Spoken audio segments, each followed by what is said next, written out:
everyone, welcome to the English Junction. This is me, Disha ma'am. So कैसे हैं आप सब people? So today we are here to discuss tenses. Yes, so it was highly on demand. लोग बार बार मुझे text कर रहे थे, बार बार मुझे कमेंट किया जा रहा था कि मैम प्लीज आप टेंसेस पे लेक्चर्स लाइए. So I am here today with tenses. Okay, so let us start people. आज हम स्टार्ट करते हैं tenses. So we have the lecture 1 on tenses. आज हमारा टेंस का lecture 1 है and we will be going gradual. We will be clarifying things. हम धीरे चलेंगे, चीजों को क्लियर करते चलेंगे. Nearly 12 lectures होंगे tenses पे and I hope आप इसे फॉलो करते रहेंगे तो definitely 12 lectures अटेंड करने के बाद you will be mastering tenses.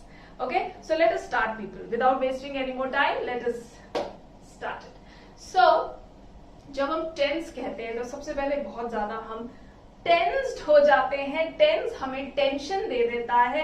जब हम कहते हैं टेंस तो वी गेट टेंस्ड, राइट. लेकिन अब आपको टेंस्ड नहीं होना है क्योंकि हम बहुत ही आसान तरीके से अब टेंसेस सीखेंगे. ओके, नाउ जिन बातों को मैं आपको बता रही हूँ प्लीज उन्हें ध्यान से सुने. पहली बात, mainly there are 3 tenses, present, past and future. Present के 4, पास्ट के 4 एंड फ्यूचर के 4. इनके 4 सब टेंसेस होते हैं.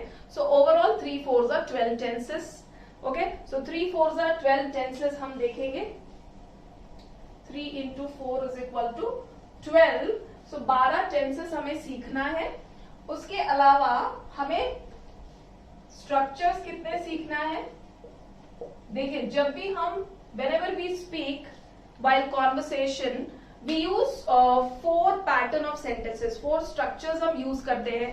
एक होता है affirmative, जिसमें हम अग्री करते हैं सिचुएशन से और it is a positive statement. ठीक है, affirmative. देन नेगेटिव, जिसमें हम डिसअग्री करते हैं, we don't agree with the thing और वॉट एवर इट इज, जिसमें नॉट का यूज होता है. देन वी हैव इंटरोगेटिव, जिसमें हम क्वेश्चन पूछते हैं. क्वेश्चन भी हम 2 तरीके से पूछते हैं, positive and negative. For example, क्या राम पढ़ाई करता है? So that is a positive question. क्या राम पढ़ाई नहीं करता है? That's a negative question. So सवाल भी हम 2 अप्रोच में करते हैं. So we will be learning 4 pattern of sentences for all the tenses.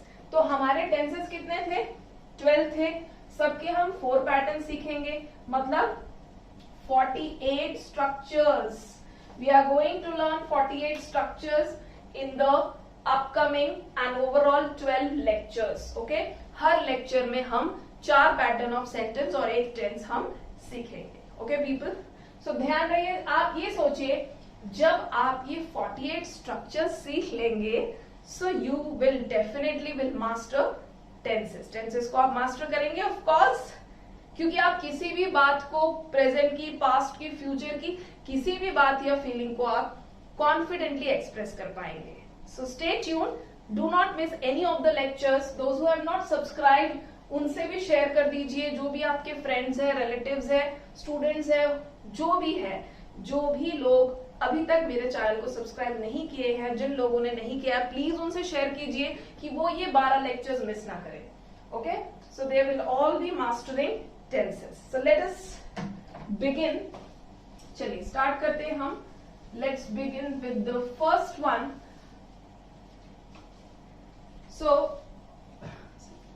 present tense. So first one we will be taking. Present tense हम पहले लेंगे.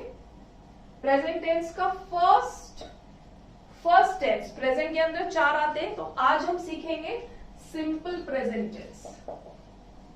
सिंपल प्रेजेंट टेंस, जिसे हम याद रखिए, इसका एक और नाम है, present indefinite. Mostly people get confuse, लोगों को लगता है ये कुछ और है. So simple present is also known as present indefinite. Okay, so simple present tense हम क्यों यूज करते हैं? पहली बात ये जानना जरूरी है कि इस टेंस का प्रयोग हम क्यों करते हैं. Why do we need this tense? So ये टेंस हम यूज करते हैं हैबिचुअल एक्शन बताने के लिए, किसी की आदत या रूटीन थिंग्स बताने के लिए, यूनिवर्सल ट्रूथ्स बताने के लिए, किसी लाइव कमेंट्री के लिए, न्यूज हेडलाइंस के लिए, या फिर कंडीशनल क्लॉजेस के लिए। इन 4-5 कंडीशंस में हमें सिंपल प्रेजेंट की जरूरत होती है। अब हिंदी में सुन लीजिए, अगर मुझे कहना है कि सीता गाना गाती है, राम डांस करता है, मम्मी खाना बनाती है, तो ये सब में उनकी आदत बता रही हूँ, उनकी रूटीन थिंग बता रही हूँ, उनकी हैबिट बता रही हूँ।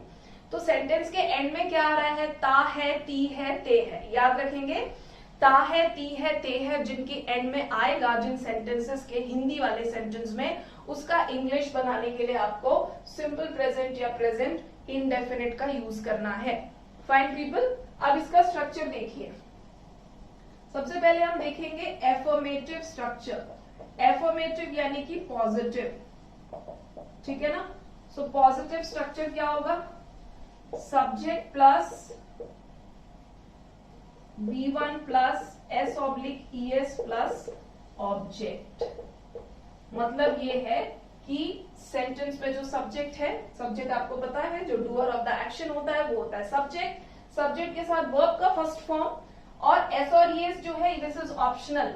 ये ऑप्शनल है क्योंकि जब आपका सब्जेक्ट थर्ड पर्सन सिंगुलर होता है तभी आप वर्ब में S और ES लगाते हैं। थर्ड पर्सन सिंगुलर मैंने बहुत बार डिस्कस किया है, ही, शी, इट और एनी सिंगुलर नाउन। जब भी ये आपके सब्जेक्ट्स होंगे तब आपको वर्ब में S और ES लगाना होगा। जब आपके सब्जेक्ट्स प्लूरल होंगे या I या V या U होगा तब आपको S और ES नहीं लगाना है वर्ब में। Clear? So this is optional. So let us take one example. Ram play. अब Ram is third person singular subject, तो इसके साथ हम क्या लगाएंगे? S, ठीक है। सो राम प्लेज क्रिकेट, हमारा ऑब्जेक्ट है क्रिकेट, मतलब हिंदी में क्या हुआ? राम क्रिकेट खेलता है। ता है आ गया, ता है। ओके, अब इसका नेगेटिव क्या होगा?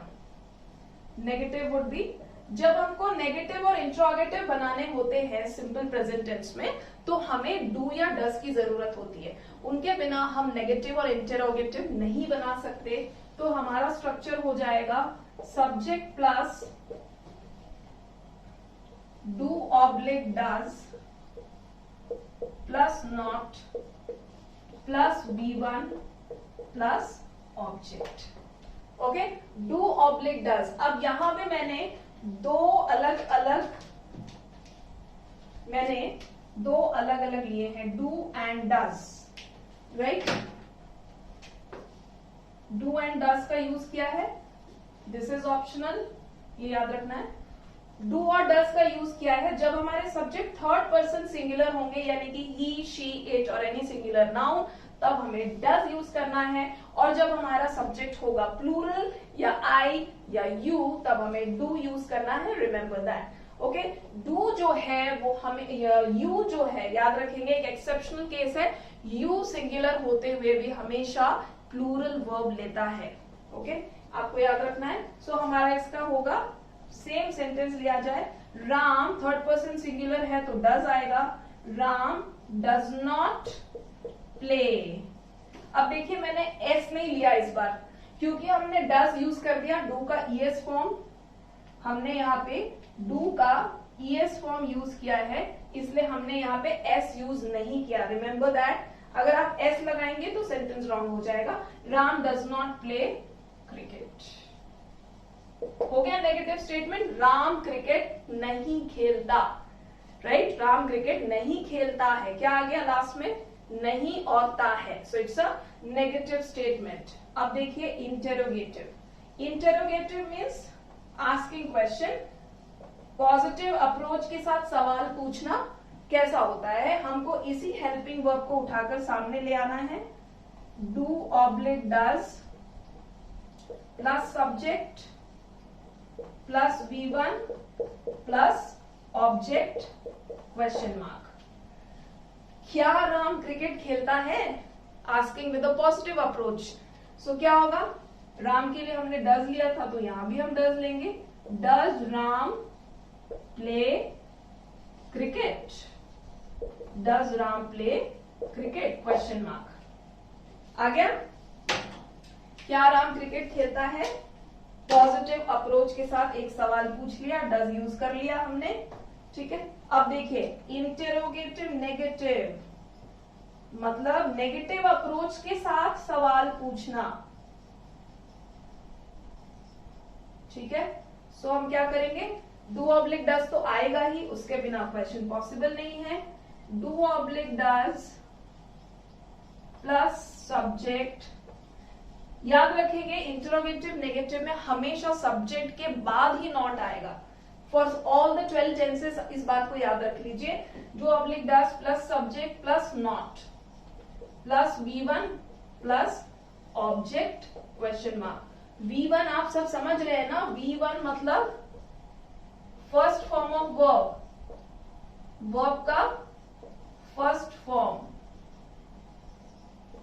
उसको कहते हैं V1, ये भूलना नहीं है, राइट। सो वापस आ जाए स्ट्रक्चर में, do oblique does plus subject plus not plus V1 plus object, so it would be does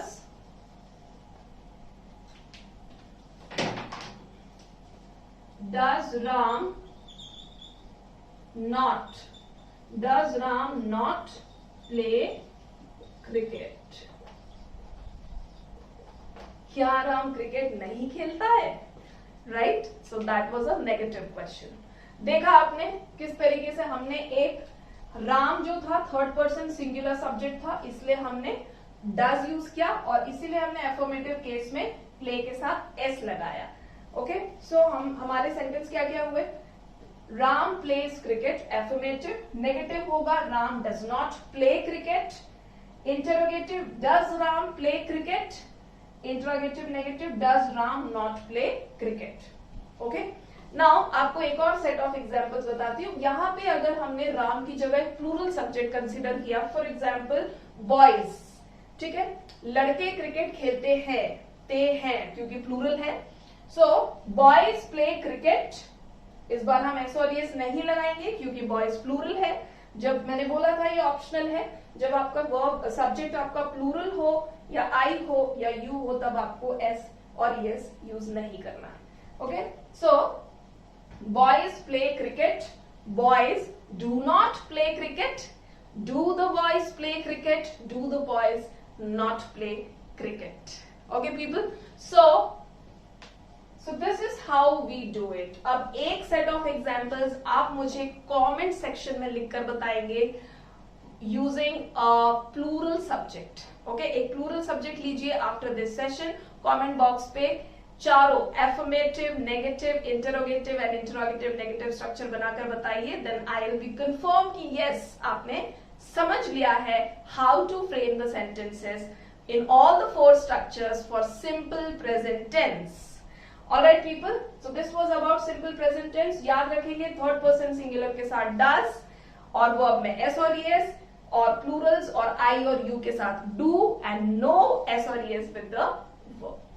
So with this I'll take a leave people. Do practice. Comment box में जरूर एक सेट बनाकर लिखिए, चारों sentence होने चाहिए affirmative, negative, interrogative and interrogative negative. Stay tuned with me if you really want to master tenses और tense का टेंशन खत्म करना चाहते हैं तो सारे लेक्चर्स देखिएगा। This was lecture 1 where we learned simple present tense. ऐसे ही हम सारे 12 टेंसेस सीखेंगे। Okay people, so have a great time, do a lot of practice, do like, share and subscribe to my channel. उन सारे लोगों तक पहुंचा दीजिए जो टेंसेस सीखना चाहते हैं। Have a great time and happy learning. Bye bye.